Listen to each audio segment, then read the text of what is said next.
Je réponds au nom de Dr Ntumba Lumbamba Papi Samuel.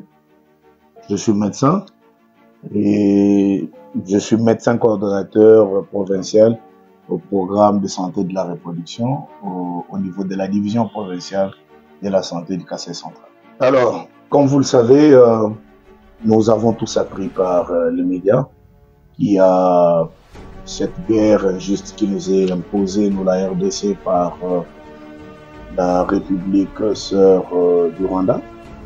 Et pendant ces temps de guerre, il y a une crise humanitaire qui s'installe et la santé reproductive n'est pas épargnée. Donc il y a une crise qui est là, qui a aussi touché le secteur de la santé et de la reproduction. Et je crois que le chef de l'État, le gouvernement, devrait déjà en train de monter des stratégies pour pallier à cette difficulté en mettant sur place ce que nous appelons le dispositif minimum d'urgence pour agir sur le plan de la santé sexuelle et reproductive des femmes et des jeunes filles, bref, de la population congolaise en général. Alors, si un dispositif minimum d'urgence n'est pas installé, il y aura une calamité sur le plan sexuel. C'est quoi le dispositif minimum d'urgence?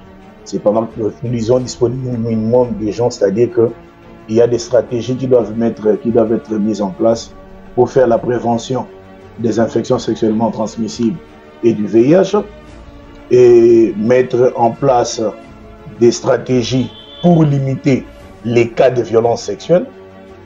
Et on doit mettre des stratégies en place pour limiter la survenue de grossesses non désirées. Il y a un adage que nous avons l'habitude de dire que pendant les conflits, l'homme fuit, mais retenez que l'homme fuit avec son sexe. Donc, les populations déplacées dans les camps des déplacés, pendant qu'ils seront là, c'est mieux que la population, que le gouvernement mette des stratégies pour une éducation sexuelle, pour réduire tous ces cas que je venais de citer tout à l'heure, les grossesses non désirées. Et si une femme se retrouve avec une grossesse non désirée des suites des viols, il y a certains qui peuvent recourir à des violences, à des avortements clandestins qui peuvent conduire à des tragédies comme la mort. Et aussi réduire pendant tous ces temps ici, pour les personnes qui sont dans les camps de déplacement, les cas de contacts sexuels non protégés pour éviter qu'il y ait flambé des cas des infections sexuellement transmissibles. Alors, la population, c'est que la population peut faire, dans le cas des dispositifs minimum d'urgence, la part, c'est nous les prestataires. C'est nous les prestataires de soins qui devons nous déplacer vers tous ces camps-là. Nous devons les sensibiliser sur tous ces fléaux qui peuvent arriver. Il n'y a pas que ça. Il y a certaines épidémies qui peuvent survenir. Donc, ça dit que nous, les personnes de soins, n'allons pas nous limiter. Vous avez vu, le ministre national de la Santé a lancé la campagne de collecte des dons de sang.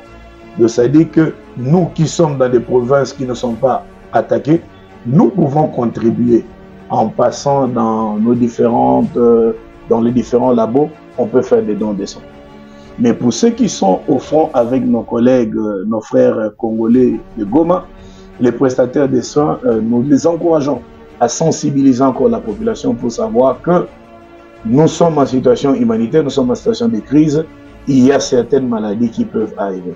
Comment nous pouvons lutter contre les IST au travers de la campagne de distribution, par exemple, des préservatifs, que ce soit masculin ou féminin. Comment prévenir des grossesses non désirées par l'administration ou l'adhésion à la contraception et comment certaines femmes, comment maintenir leur hygiène corporelle, hygiène menstruelle. Voilà un peu, c'est tout un paquet qui peut être mis sur place pour sensibiliser la population. Le tout premier message, c'est que nous sommes de cœur avec eux. Nous sommes de cœur avec eux. C'est une situation qui est arrivée. Pour ceux qui prient, on continue à prier pour nous soutenir. Mais aussi, nous qui sommes Congolais, qui ne sommes pas à l'Est, nous devons nous mobiliser derrière le chef de l'État, nous mobiliser derrière les FRDC. Pour nous, par exemple, qui sommes ici au Kassai central, il est temps que chacun de nous s'élève pour que ceux qui peuvent contribuer dans les vivres, ceux qui peuvent contribuer avec un don, soit un don de sang, si cela est collecté, nous pouvons passer par l'entreprise du gouverneur de province pour dire voici les dons que nous avons en termes de collecte de sang, si ça peut être acheminé pour pallier à ces difficultés. Mais aussi à tous les partenaires techniques et financiers avec qui nous travaillons. Il est temps que nous puissions soutenir les amis de Goma en mettant en place les dispositifs minimums d'urgence.